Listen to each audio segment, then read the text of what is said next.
Welcome to video 10 and the final in this webinar series from the Yavapai-Apache Nation's new Environmental Code, presented by the Environmental Department. In this video, I'll be sharing information on Title 10 of the Yavapai-Apache Nation Environmental Code, Environmental Code Enforcement. It is the policy of the nation to encourage informal, practical, results-oriented resolution of alleged violations and actions needed to prevent damage to the nation's environmental and natural resources, or harm to the health, safety, and welfare of the nation's citizens. It is also the policy of the nation, consistent with the principles of due process, to provide effective procedures for enforcement. Violations of the code or permit requirements will result in a warning from the authority. The warning must state the reason or nature of the violation. You'll be given a reasonable time to comply or cure the violation, and what fees will apply if the violation continues. The maximum number of warnings allowed for an ongoing or repeated violation is 2. After 2 warnings, a notice of violation must be issued to you.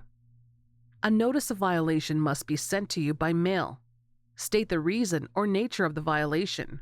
Give you a reasonable time to comply or cure the violation. Indicate fees to be paid, and how to appeal the notice within 30 days. The notice is final and enforceable if the violation is uncured, and the alleged violator will be liable for civil penalty. You must send a written plan to cure or fix the violation within 5 business days of receiving the notice of violation.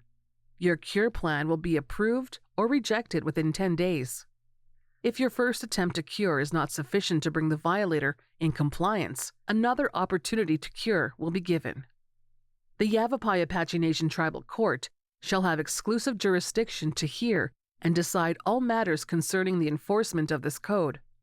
The final decisions issued by the Tribal Court shall be final and shall not be appealed to the nation's Court of Appeals.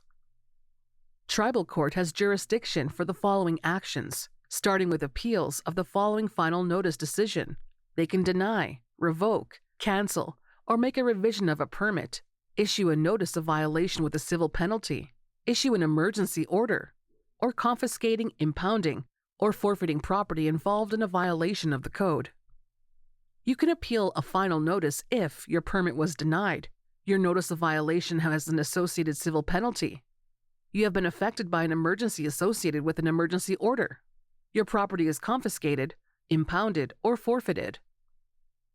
If you're planning on appealing your notice of violation for anything mentioned previously, you will have 30 days from the date you received your notice of violation. If you choose not to appeal your notice of violation, the nation's decision will be final.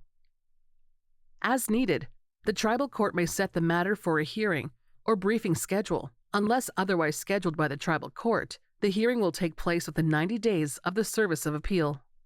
The hearing will be informal and without a jury. At the hearing, the appellant bears the burden of proof by a preponderance of evidence. If the appellant charged elects to be represented by counsel, the appellant shall notify the court at least 10 days before the hearing. If the tribal court finds in favor of the appellant, the court will enter an order dismissing the allegations and reversing the final action of the notice that triggered the appeal. If the tribal court finds in favor of the nation, the court will enter judgment for nation and, as appropriate, enforce any administrative civil penalties. The nation's Attorney General can file in tribal court an injunction, civil judicial forfeiture, and enforce a notice of violation if the Environmental Department believes any of the following is happening. A person has violated any provisions of the code of their permit. If they disregard a final notice of violation, failing to pay fees or penalties, and creating an endangerment to the public health or environment. If a person served with a civil summons and complaint fails to appear at the time set by the tribal court, the allegations in the complaint are deemed admitted, and default judgment shall be entered for the nation. If the Environmental Department seeks an order for an investigation, they will submit a signed affidavit or official document detailing the reasons to initiate a search of property. If they find sufficient evidence and believe the alleged violator is committing a violation, a court order will be issued. A warrant will specify the location and items to be searched. In the event that a non-member commits repeated violations of the Environmental Code that exhibit indifference to human life and safety or commits a grossly negligent violation of the Environmental Code, the Attorney General and/or the Environmental Department may petition the tribal court for the violator to be excluded from the nation. Thank you for watching Video 10. You've reached the end of this webinar series. You are more than welcome to review the Environmental Code by visiting Yavapai-Apache.org website. You'll find it under Tribal Codes, labeled as Yavapai-Apache Nation Environmental Code. Have a wonderful day.